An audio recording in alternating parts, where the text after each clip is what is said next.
Let me give you a little background about what I do and how I came to be where I am today with the stem cells. When I did my internship, I was very interested in hormones and in fat and in diabetes and just obesity. Then I did my dermatology residency, and that's a lot involved with fat as well. And there's a lot of diseases and a lot of surgeries that were done with fat. And I looked at how people did different surgeries, and when I did my cosmetic surgery fellowship, we obviously learned all the traditional ways of doing surgery, and we learned from different teachers and from different doctors how they would do their treatments. And one of the treatments that I was really fascinated by was the fat grafting treatments. The fat grafting treatments have a poor reputation in the old days because a lot of the times the fat that was injected wasn't being taken very well into the body. And they would last 3 months or so, and then it would go, or they would get very poor results, and people didn't like it. During my training, I learned that there's different ways of doing it, and one of the ways that we decided in my practice that it's more acceptable to me was to manipulate the tissues the least. So a lot of people took this fat out of the body and put it into the sieve, and they would put it into gauze, they would wash it, they would do all these things to it, and then they would put it back in and they wouldn't get good results. What we decided to do was not to do that, to take it out of the body, keep it into the syringe, and then inject it back. And during the last 10, 15 years that I've been doing this, I got much better results than my colleagues who were not doing that. 5 years ago, I figured out why.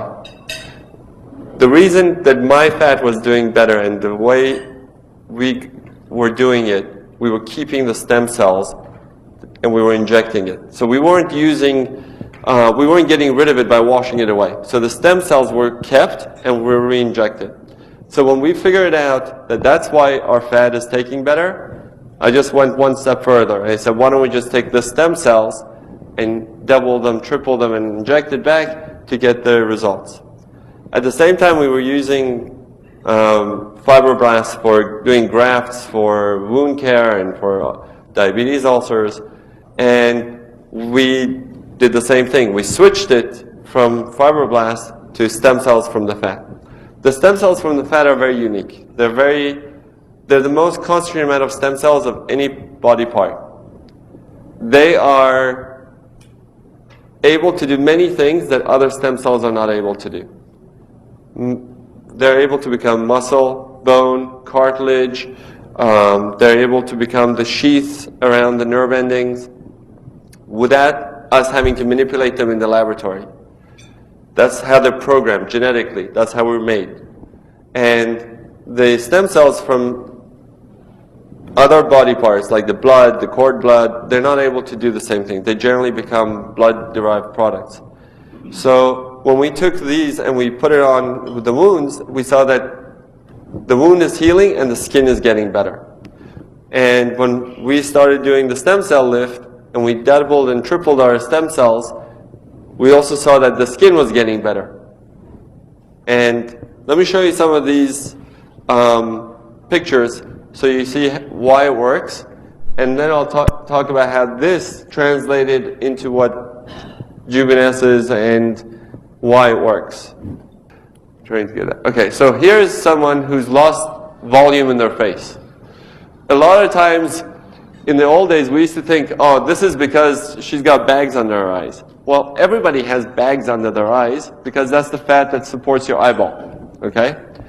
When we change our weight, when we lose weight, when we age, we lose this fat on our cheeks, and then that fat under the eyes protrude a lot more. The concepts are changing cosmetic surgery. It's not just pulling and making things tighter, but filling and making it more volume, giving it the useful look. And when you do that, you transform this person into a much younger, healthier looking person. This is 12 days out. So she's not bruised, she's able to go out, she's able to do things that she would normally do. You were not able to do this with traditional surgery. She would need an eye surgery, she would need a cheek implant, a lot of things that we don't do anymore. So the stem cells are just starting to work. It's going to take about 3 months for those stem cells to incorporate into the tissues and to continue to give her improvement.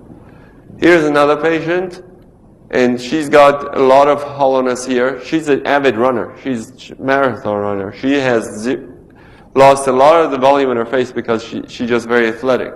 So when you put it back in 4 days later, she looks much more youthful. And if you look at her nose and you look at her lips, which I didn't actually touch, the proportions have changed, and she looks a lot more balanced. The proportions to her nose and cheeks makes her nose look smaller, but we didn't really touch it. Here's someone who had a facelift 10 years ago. They didn't like the way they looked. They were always on TV, but they were being told they look tired or they don't look as healthy or as young. And I put the stem cells here and here.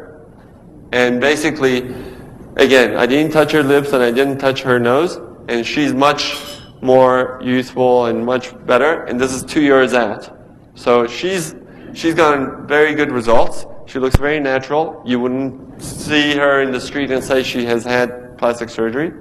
And one other thing we did for her that she had kids, and since her kids, she didn't enjoy things the way she did before. So we took those stem cells and we injected it actually into the vaginal canal. So she got a rejuvenation down there as well. Her comment was it should be mandatory for anybody after kids. Okay, this is what I have the passion. This is a patient who has skin cancer, and you just saw the video for him. He couldn't get anybody to fix him using traditional reconstructive surgery because there was no blood vessels here. All the radiation had killed off his blood vessels. Every time they would try to cut this, it would start to die off. They couldn't fill it because it would start to die off. The skin didn't have enough blood flow to it. What we did was bring in the stem cells from the corner, if I can get this, from here, and we put it in and filled it gradually, building in all that blood vessels. It took me 2 years to do this. But when you touch his jaw down, it's hard. When you touch up here, it's soft. I didn't do that. That's the stem cells. They know what to do.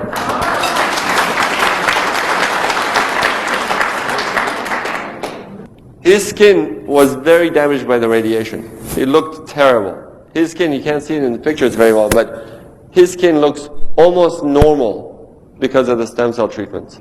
That you could not get with any reconstructive surgery. You can use it on all skin colors. You don't have to worry about discoloration. You don't have to worry about any of the issues of keloids.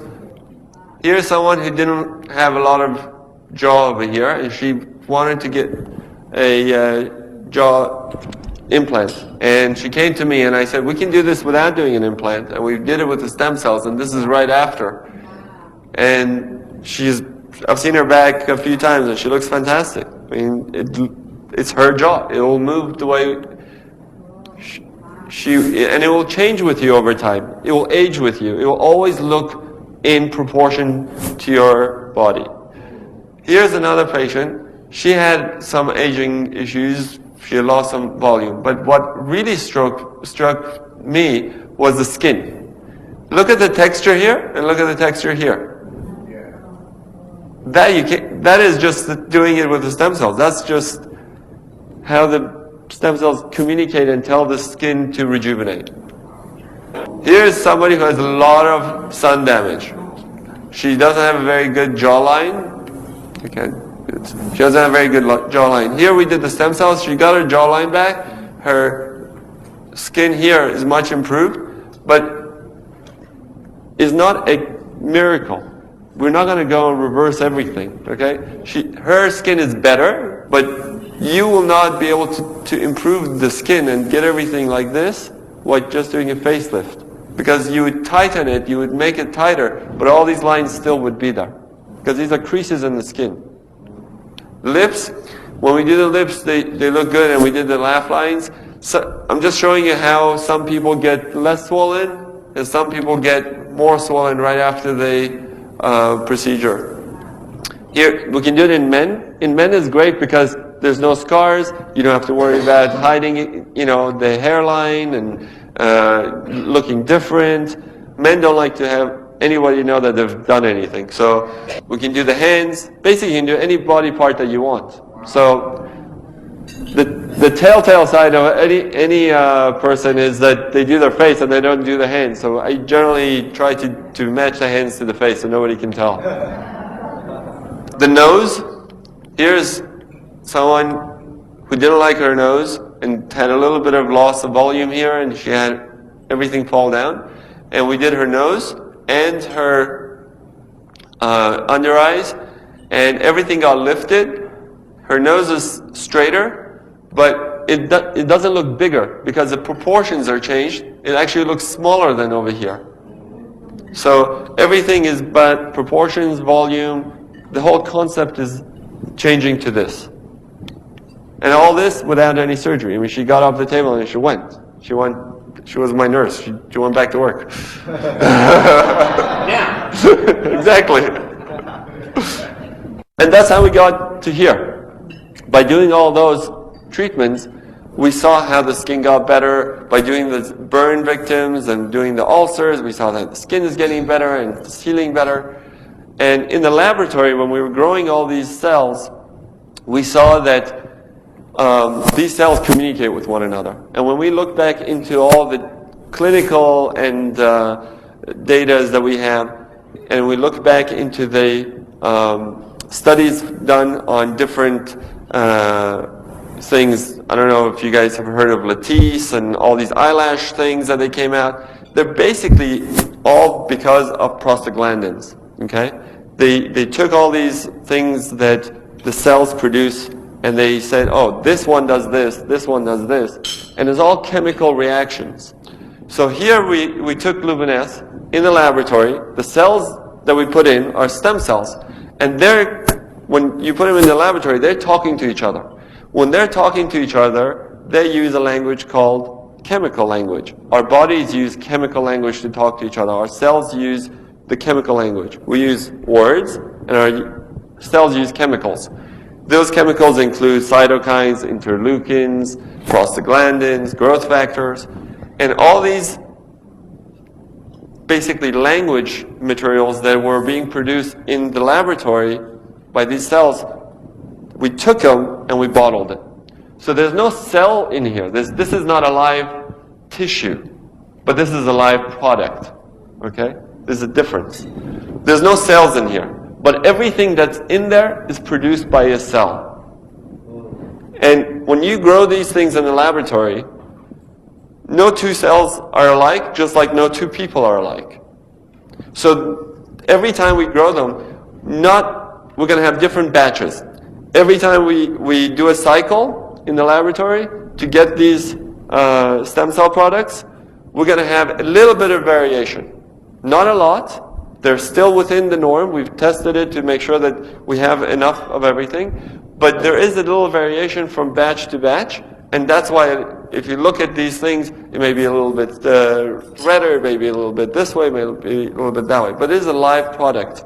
And that's why it works. Because when you put it on your skin, those cytokines, those interleukins, those communication methods that the cells are using, now you're introducing to your skin. And it's going to go into your cells, and it's going to tell your cell to rejuvenate. It's going to tell your cells to rebuild, to renew, and that's why you're getting the improvements. A lot of people get improvement in their pores. A lot of people get improvement in their texture. A lot of people get improvement basically in overall feel of their skin. And it takes time for these cells to replicate collagen. It takes 3 to 6 months to see the results. But people feel the change much sooner. And when we look at the data that we have, you've seen most of these things.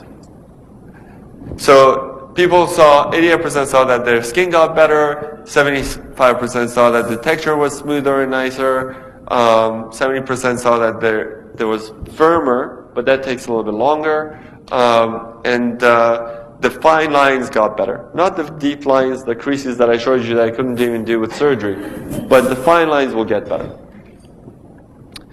We have some testimonials from patients who had used it for different things. This woman got a burn. 8 days later with the Luminous, she's much, much better, and she's healing. Here's another one that got burned, and again, you see much improvement. I've seen improvement in patients with rosacea, with acne, with all sorts of inflammatory processes that when you put Luminous on, it goes in and it reduces the inflammation because that's what the cytokines are doing.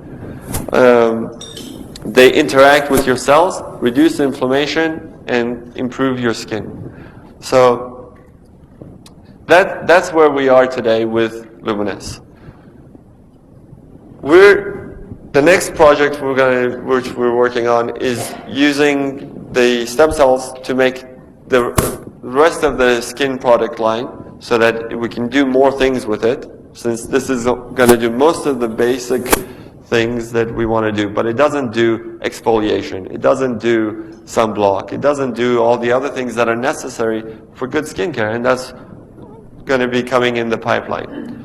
But what's really exciting, and what I'm looking forward to seeing if we can make it work, and to see how well it works, is this hair product. So I'm going to try to get these stem cells, and we're going to test it to see if we can get really good hair growth using the language of the stem cells to signal the cells to help the hair grow instead of stopping it from growing. Because the reason we lose our hair, because our body gets the signal to stop the hair from growing. So if you do the opposite, or block that action, you're able to regrow the hair. And that's what we hope to show that we're able to do.